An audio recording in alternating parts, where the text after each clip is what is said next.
bienvenidos a La Hora del Papa, un programa que ustedes saben, pues es para conocer, dar a conocer sobre todo los mensajes, todos los mensajes, el ejemplo que nos deja el sumo pontífice de nuestra Iglesia Católica, el Papa Francisco. Así que damos inmediatamente inicio con La Hora del Papa y nuestro acostumbrado segmento Noticias del Papa. Bueno, el Papa Francisco llegó a Maputo, la capital de Mozambique, y así dio inicio a su 31º viaje apostólico internacional, en el que también recorrerá los países africanos de Madagascar y las Islas Mauricio. Vamos a ver. Pocos minutos después de las 8 de la mañana, hora de Roma, el Papa Francisco ponía así rumbo a África por cuarta vez en su pontificado. Y 10 horas después, de noche, llegaba a su primer destino, Maputo, la capital de Mozambique. A pie de pista fue recibido por el presidente del país. Después, el Papa Francisco saludó una a las demás autoridades que acudieron también a recibirlo y fue homenajeado así, con todos los honores.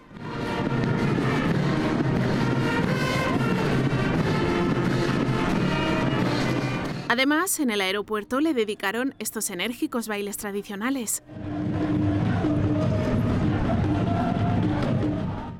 Mozambique recibe con enorme esperanza la visita de Francisco. El país ha sufrido una serie de catástrofes naturales que han afectado profundamente a la población. El centro y el norte siguen afrontando las dramáticas consecuencias de dos ciclones, el Idai y el Kenneth, que hace unos meses causaron cientos de víctimas mortales y cuantiosas pérdidas materiales. Paradójicamente, en el sur, la sequía ahora causa estragos. Mozambique tiene unos 29 millones de habitantes, 8 de cada 10 viven en la pobreza con menos de $2 al día. Es además uno de los países del África subsahariana que más ha sufrido las consecuencias del SIDA. El 23% de los habitantes de la capital, Maputo, es portador del VIH. Los mozambiqueños padecieron además durante 15 años una cruenta guerra civil que dejó al menos 1 millón de muertos. En agosto de este año precisamente se suscribió un acuerdo de paz entre las dos facciones enfrentadas con la esperanza esta vez de poner así definitivamente fin al conflicto. Así es, el Papa inicia este viaje, este segundo viaje que realiza al continente africano, precisamente a Mozambique, donde llegó el día de hoy. También pues una segunda etapa a Madagascar y también a las islas de Mauricio. Recordemos que esta zona, pues independizada casi en 1975, pues era una colonia portuguesa. El lenguaje, y lo hemos podido ver también en los mensajes previos a este viaje, pues son realizados en el idioma portugués, bien recibido por los habitantes y la región y quienes van a recibir al Santo Padre. Pero bueno, siguiendo en este mismo tema, el Santo Pontífice puso rumbo, pues, el miércoles a estos 3 países de África en el Océano Índico, Mozambique y Madagascar, 2 naciones muy pobres, y las turísticas Islas de Mauricio, en los que abogará por la paz y la justicia social. Vamos a ver. Francisco regresa a África para visitar 3 países. Salvo el caso de Mauricio, los ciudadanos de Mozambique y Madagascar están entre las sociedades con menor poder adquisitivo del planeta. La situación de Madagascar es muy bien conocida por Paola, quien desde hace más de 15 años dedica su vida a los niños y mujeres de este país. Hay que tener en cuenta que se independizaron en 1960 de un colonialismo muy fuerte. Todavía veo a gente que fue esclava, los hijos de los esclavos, de las esclavas sobre todo, y yo les abrazo porque es conmovedor. Paola cuenta que cuando fue a Madagascar por primera vez como voluntaria, se quedó sobrecogida al ver las condiciones de vida de los más pequeños y de las mujeres.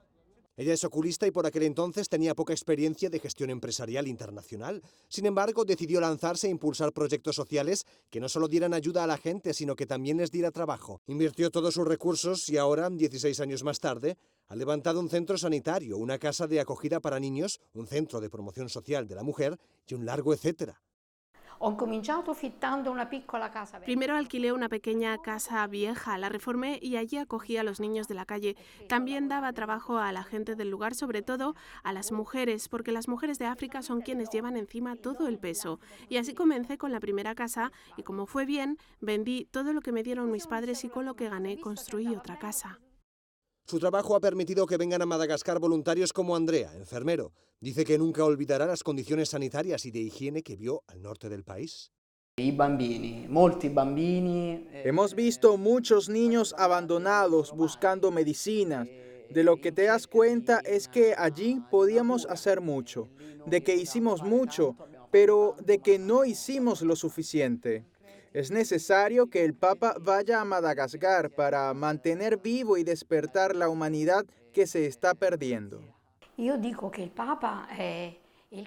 el Papa, el líder de la Iglesia, debería y podría ir a cualquier lugar, pero a mi entender, cuando uno tiene muchos hijos debe dedicarse al más pobre, al más enfermo y al más necesitado. El Papa, que es padre de la Iglesia, debería ir a abrazar primero a estos hijos. Usted no puede imaginar cómo lo esperan. Piense que cada año hay ciclones, gente que muere, pueblos inundados y que el mundo no lo sabe. Lo que a ellos les sorprende más es esta indiferencia del mundo, no ser considerados para nada. Paola espera poder entregar al Papa 2 canciones compuestas por los niños que acoge. Una es esta, una oración compuesta por ella.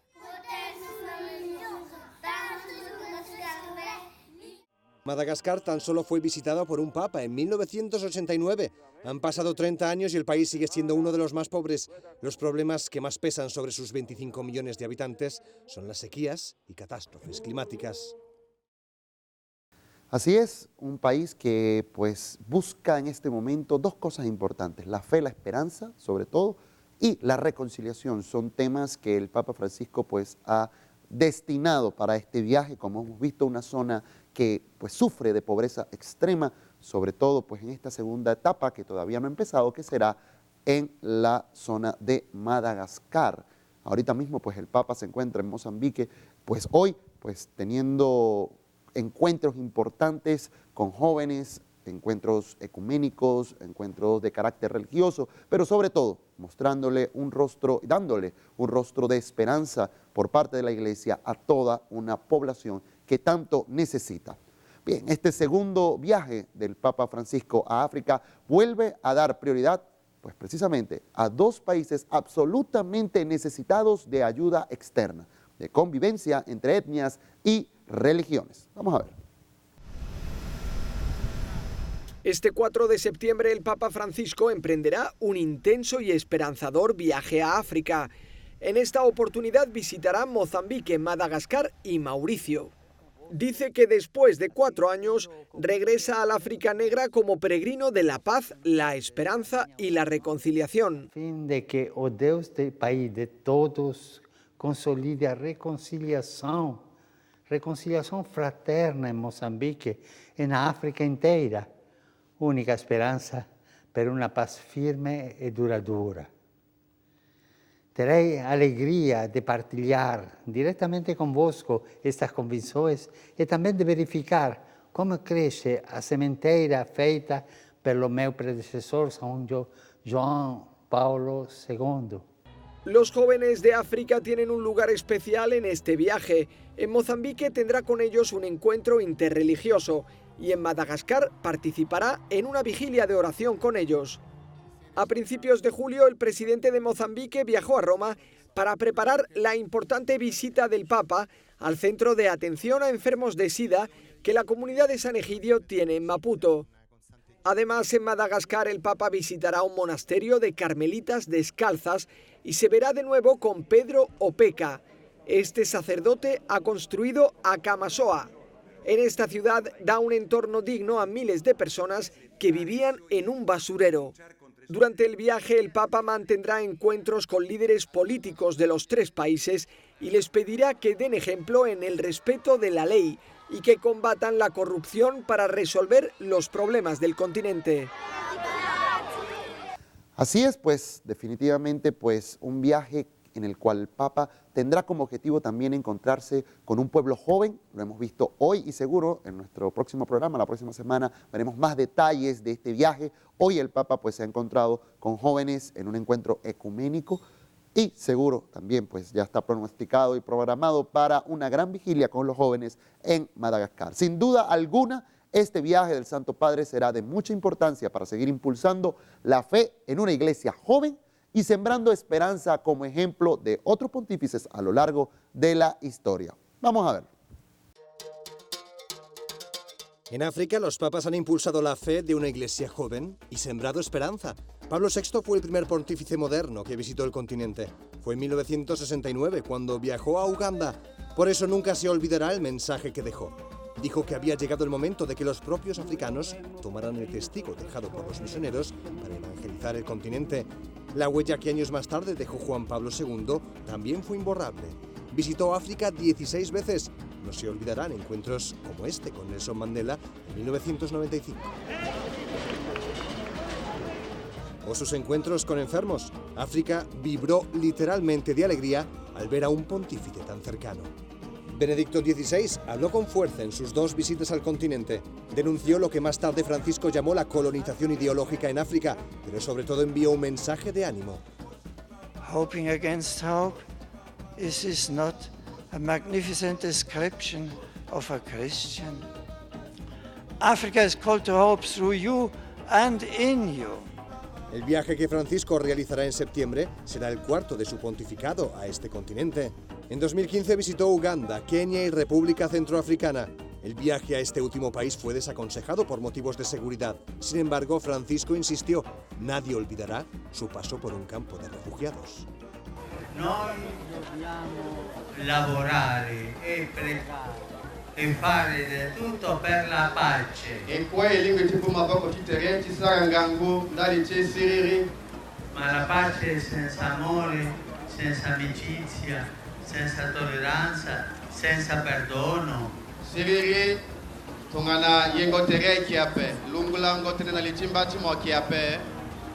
Non è possibile. Alingwi chitena siape. En República Centroafricana, el Papa realizó un gesto único. Inauguró el Jubileo de la Misericordia que más tarde iniciaría en toda la Iglesia. Quiso hacerlo desde uno de los países más castigados por la guerra.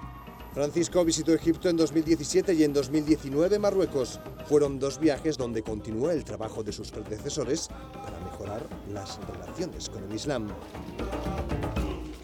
Inolvidables los gestos de los pastores de la Santa Iglesia de Cristo, sembradores del Evangelio, todo para la gloria de Dios y bien de los hombres. Vamos entonces a realizar nuestro primer cambio y al volver tendremos más de la hora del Papa. Ya regresamos.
Y estamos de regreso con la hora del Papa gracias a una cortesía de la Fundación de Interés Privado Federico Humbert.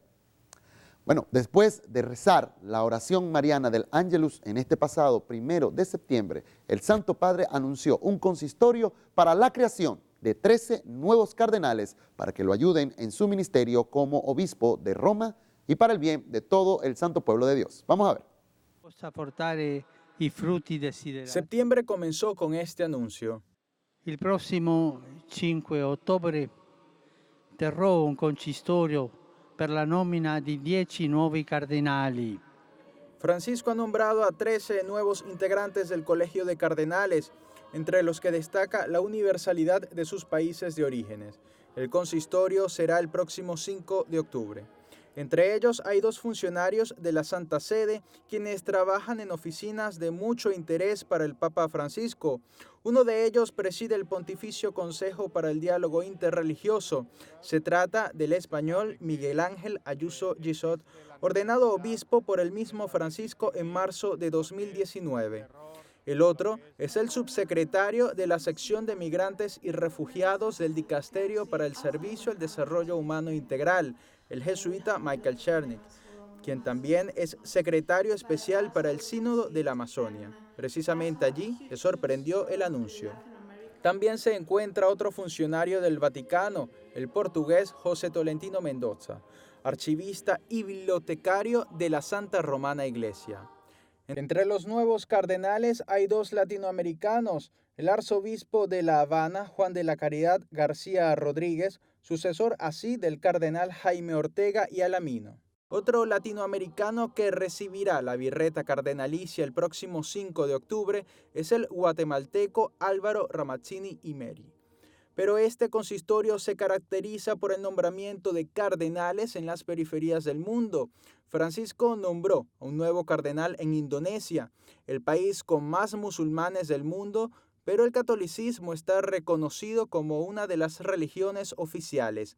Se trata del arzobispo de Yakarta, Ignatius Sujarso, presidente de la conferencia episcopal del país.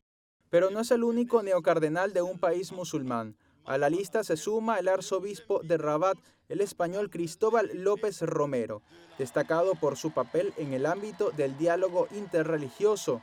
Recibió a Francisco durante su histórica visita a Marruecos. Francisco no se olvida de África y creará cardenal al congoleño Fridolin Ambongo, el arzobispo de Kinshasa, reconocido por su labor evangelizadora en las zonas más marginadas del Congo. Considera su nombramiento como una señal de esperanza para el pueblo de su país. También recibirá la birreta el presidente de la Comisión de Conferencias Episcopales de la Unión Europea, Jean-Claude Hollery, arzobispo de Luxemburgo, y el arzobispo de Bolonia, Matteo Zuppi, diócesis que Francisco visitó recientemente para participar en un congreso teológico. Hay 3 de los 13 nuevos cardenales que no tendrán derecho a votar en un eventual cónclave por tener más de 80 años de edad. Uno de ellos es Sigitas Tankevicius, arzobispo emérito de Kaunas, quien fue perseguido por la KGB por dar testimonio de su fe. Otro neocardenal es el exnuncio en Egipto y expresidente del Pontificio Consejo para el Diálogo Interreligioso, Michael Louis Fitzgerald, un nombramiento que muchos consideran un reconocimiento por su labor en pro del diálogo con otras religiones. También Francisco creará cardenal al obispo emérito de Benguela, Angola, Eugenio Dal Corso. De esta forma, el Colegio de Cardenales quedará compuesto por 228 cardenales, aunque solo 128 podrán participar en un eventual cónclave.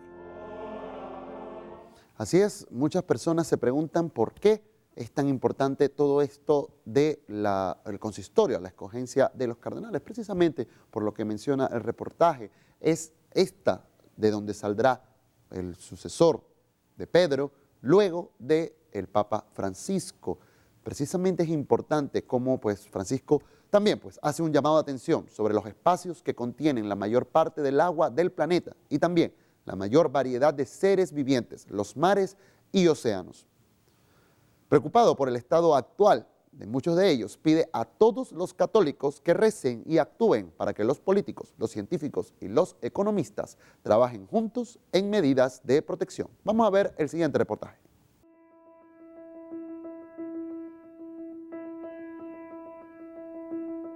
Los océanos contienen la mayor parte del agua del planeta y también la mayor variedad de seres vivientes, muchos de ellos amenazados por diversas causas.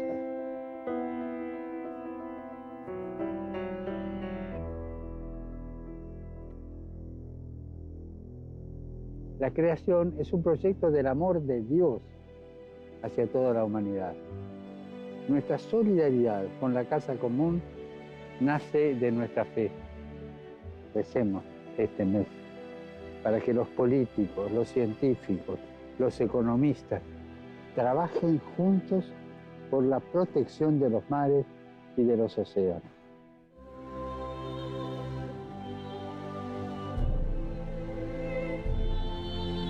Realmente una exhortación en tiempos bien complicados para nuestro medio ambiente. Bien, yo obedezco a Dios antes que a los hombres es la gran respuesta cristiana, según el Papa Francisco. Esto significa escuchar a Dios sin reservas, sin reenvíos y sin cálculos. Vamos a ver. No había pasado ni un minuto desde su aparición en Papamóvil en la Plaza de San Pedro cuando el Papa hizo esto.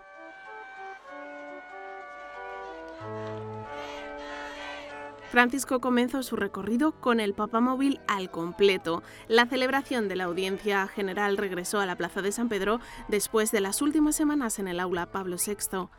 El Papa continuó con su ciclo de catequesis sobre los Hechos de los Apóstoles. En esta ocasión habló del episodio en el que Pedro pasa por el pórtico de Salomón e incluso con su sombra cura a los enfermos. Francisco recordó que las personas enfermas siempre han estado en el corazón de la Iglesia, que ya entonces era un hospital de campaña para los más necesitados. I malati sono destinatari privilegiati del lieto annunzio del regno. Sono fratelli in cui Cristo è presente in modo particolare per lasciarsi cercare e trovare da tutti noi. I malati sono dei privilegiati per la Chiesa, per il cuore sacerdotale, per tutti i fedeli. Non sono da scartare. Al contrario, sono da curare, da accudire.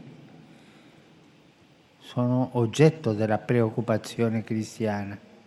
El Papa explicó que Pedro recibe de Jesús el primado, pero esto no le hace creerse más importante porque sabe que es otro quien se manifiesta en sus obras.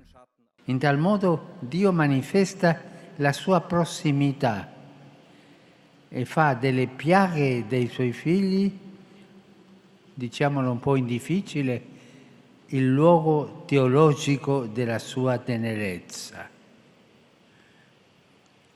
Nelle piaghe degli ammalati, nelle malattie che sono impedimenti per andare avanti nella vita, c'è sempre la presenza di Gesù, la piaga di Gesù. C'è Gesù che chiama ognuno di noi a accudirli, a sostenerli, a guarirli. Los prodigios de los apóstoles y de Pedro molestan a los saduceos, que los persiguen y los encarcelan, pero los apóstoles son claros, obedecen a Dios y no a los hombres. Chiediamo anche noi allo Spirito Santo la forza di non spaventarci davanti a chi comanda di tacere, ci calunnia e addirittura attenta alla nostra vita. Por último, Francisco además recordó que en septiembre se cumplen 80 años del inicio de la Segunda Guerra Mundial.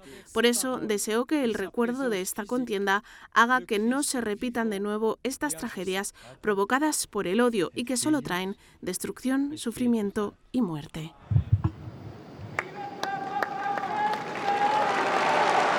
Así es, y por eso hay que pedirle al Espíritu Santo que nos dé la fuerza, de no asustarnos ante quien nos manda a callar, nos calumnia e incluso atenta contra nuestra vida.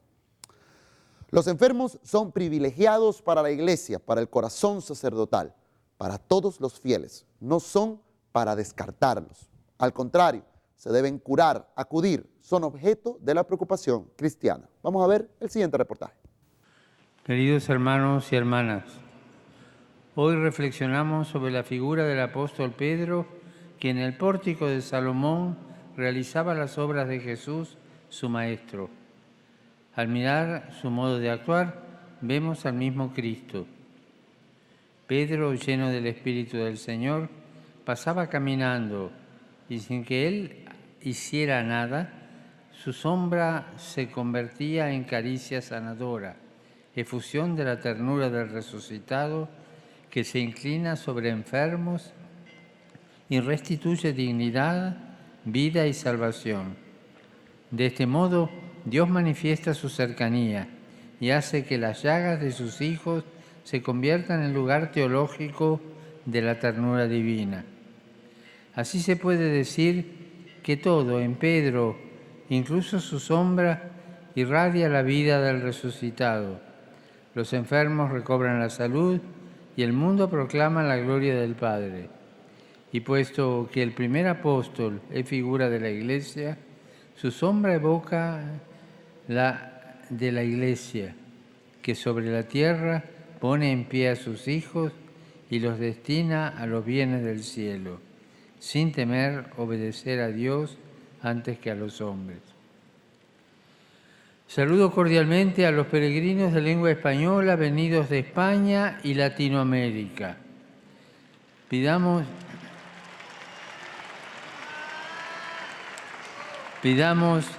de forma constante la fuerza del Espíritu Santo para llevar a todos la presencia amorosa y consoladora del Señor que camina a nuestro lado. Que el Señor los bendiga. Dominus vobiscum. Et cum spiritu tuo. Sit nomen Domini benedictum.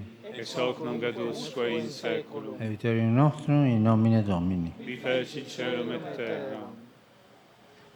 Benedicat vos omnipotens Deus, Pater, et Filius, et Spiritus Sanctus.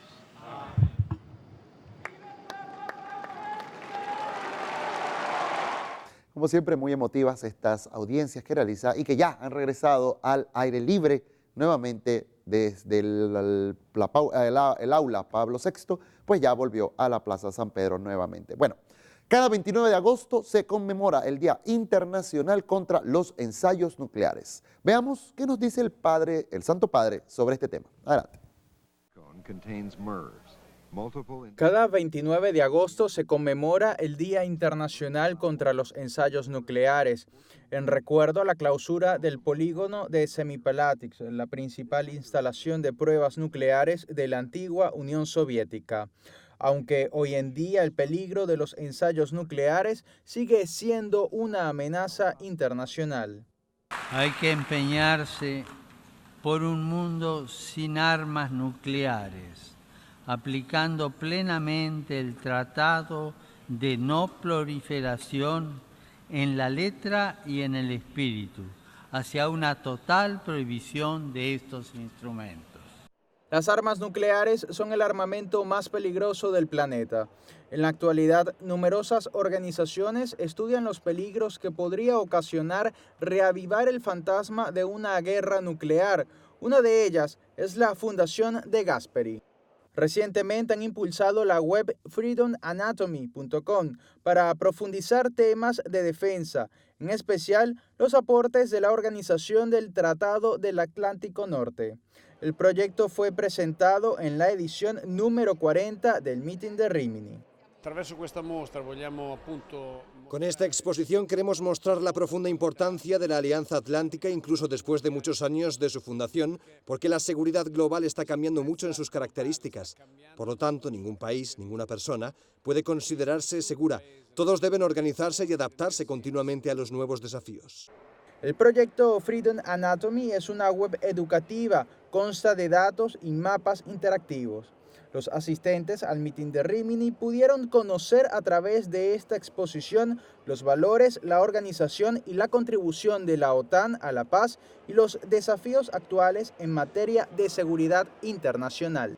Como dice el Papa Francisco cuando habla de la Tercera Guerra Mundial en pedazos, hoy afrontamos amenazas que no son solo militares, están vinculadas al uso de herramientas económicas, propaganda, uso indebido de Internet, las fake news, los ciberataques, el terrorismo. Son muchos aspectos que hacen que el enemigo sea cada vez menos visible. No sabemos de dónde viene el peligro, pero debemos ser capaces de defendernos. El camino que proponen tiene la intención de brindar una herramienta de mayor atención al ciudadano del mundo que desee conocer mejor las áreas de crisis y las estrategias de seguridad a nivel internacional. Definitivamente quedarnos con la frase del Santo Padre, hay que empeñarse por un mundo sin armas nucleares, aplicando plenamente el Tratado de No Proliferación en la letra y en el espíritu hacia una total prohibición de estos instrumentos. Bueno, y con la situación de los grandes incendios en la Amazonia, el Santo Padre dijo que debemos rezar para que con el esfuerzo de todos los incendios queden controlados lo más pronto posible y declaró que la región es vital para nuestro planeta. Vamos a ver. El Papa expresó su preocupación por la oleada de incendios que asolan la Amazonia. En poco más de 2 semanas, el bosque más grande del mundo ha sido presa de las llamas. Según el Instituto Nacional de Investigación Espacial de Brasil, los incendios aumentaron en un 85% más con respecto al 2018. Siamo tutti preoccupati per i vasti incendi che si sono sviluppati in Amazzonia. Preghiamo perché con l'impegno di tutti siano domati al più presto. Quel polmone di foreste è vitale per il nostro pianeta. Antes de rezar el Ángelus, el Papa reflexionó sobre cómo Jesús respondió a la pregunta de si serán pocos los que se salven. Dijo que Cristo hizo reflexionar sobre la necesidad de ser responsables y de no malgastar el tiempo. Il Signore ci riconoscerà non per i nostri titoli, ma guarda Signore che io appartenevo a quell'associazione, che io ero amico di tale Monsignore, di tale Cardinale, di tale Prete. No, i titoli non contano, non contano. Il Signore ci riconoscerà soltanto per una vita umile, una vita buona, una vita di fede che si traduce nelle opere. También dijo que los cristianos deben restaurar su verdadera comunión con Jesús a través de la oración, los sacramentos y meditando las Sagradas Escrituras.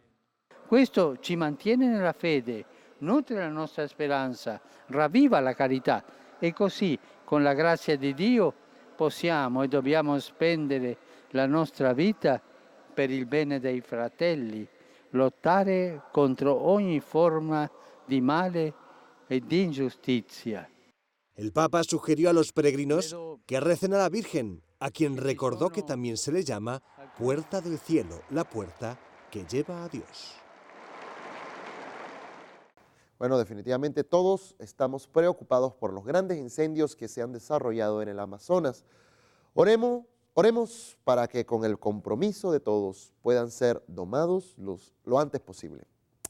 Bien, vamos entonces a realizar nuestra siguiente pausa comercial y al volver nuestra parte final de La Hora del Papa. Ya volvemos.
Bueno, y estamos de regreso con La Hora del Papa, gracias a una cortesía de la Fundación de Interés Privado Federico Humbert.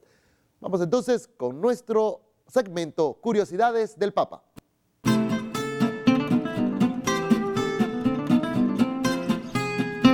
El Vaticano promueve el uso de vehículos electrónicos e híbridos, por lo que firmó un acuerdo con el gigante energético italiano Enel para la instalación de 20 estaciones de carga en su territorio. Vamos a ver. Según Naciones Unidas, anualmente el transporte tradicional emite unas 8 gigatoneladas de emisiones de carbono a la atmósfera, una cifra que podría duplicarse para el año 2040 y acelerar el cambio climático. Uno de los estados que ha promovido iniciativas para disminuir la contaminación atmosférica es el más pequeño del mundo, el Vaticano. Dentro del territorio vaticano se han instalado 12 torres de carga para autos eléctricos. En el espíritu de las encíclicas papales, el Vaticano comenzó a dotarse de autos eléctricos. El Vaticano ha firmado un acuerdo con Enel para suministrarnos una red de columnas eléctricas. A finales de año, Roberto Mignucci, director técnico del Vaticano, espera que una veintena de estas estructuras estén instaladas. Se trata de estaciones de carga de 22 kilovatios y permite que hasta 2 autos se recarguen al mismo tiempo. Su uso es sencillo, basta con presentar una tarjeta y conectar el vehículo a la columna. Esta es una iniciativa muy importante, es precursora de un gran proyecto que incluye el uso de autos eléctricos en todo el Vaticano, absolutamente todos eléctricos. Es decir que quizás muy pronto podamos ver a Francisco sobre un papamóvil eléctrico como el utilizado en su viaje a Colombia. Lo que está claro es que esta iniciativa es una forma de materializar el contenido del magisterio de los papas sobre el cuidado del medio ambiente. Juan Pablo II ya hizo referencia al cuidado de la creación, un mensaje ratificado por el Papa Ratzinger, y al final, con Laudato Si, comenzamos a recoger todos los frutos por completo. Estamos trabajando a 360 grados, no solo para la contaminación que generan los automóviles, sino también en toda una serie de sistemas y ahorro de energía, ahorro de agua, fotovoltaje, etc. Para muchos, estas iniciativas en un territorio de 44 hectáreas no representan un impacto significativo, pero como una pequeña gota en medio del océano, el Vaticano quiere ser pionero entre los países del mundo. Se trata realmente de un proyecto muy deseado por la administración del Vaticano, que quiere tener la infraestructura necesaria para fomentar el uso de estos vehículos eléctricos e híbridos por parte de todo el personal que labora allí, en el estado más pequeño del mundo. Entre otros temas, en Venezuela hay una iniciativa que busca seguir promoviendo la cultura del trabajo en un país sumido en una grave crisis llamada el pueblo, el canto y el trabajo. Vamos a ver. En mi tierra Venezuela la gente va pregonando. Venezuela, el pueblo, el canto, el trabajo es el nombre de una iniciativa que busca seguir promoviendo la cultura del trabajo en un país sumido en una grave crisis. Creo que es un proyecto maravilloso que conecta con ese sentido de identidad que es tan fuerte. La identidad es una fuerza tan poderosa que nos conecta. Este libro CD, que recopila la tradición del canto en medio de las labores ordinarias de los trabajadores de la tierra venezolana, nace a propósito de los 10 años de Trabajo y Persona, una asociación civil sin fines de lucro que tiene la misión de recuperar la dignidad de la persona a través de la educación para el trabajo. El proyecto fue presentado por primera vez en el Meeting de Rimini 2019. Une a una treintena de artistas que buscan exhibir que aún hay puntos de encuentro en Venezuela. Ha sido una experiencia bellísima porque de hecho la idea surgió acá en el Meeting de Rimini el año pasado entre los amigos de Trabajo y Persona, los amigos de Ítaca, varios aliados que decidieron apostar por este sueño en el que quisimos promover la belleza de los cantos de trabajo venezolanos como un punto de encuentro para tantas personas en Venezuela e incluso fuera de ella. La Flor del Cacao es uno de los 14 temas que componen la obra. Con su ritmo venezolano iniciaban y terminaban las jornadas de la edición número 40 del Meeting de Rimini. Pero no solo eso.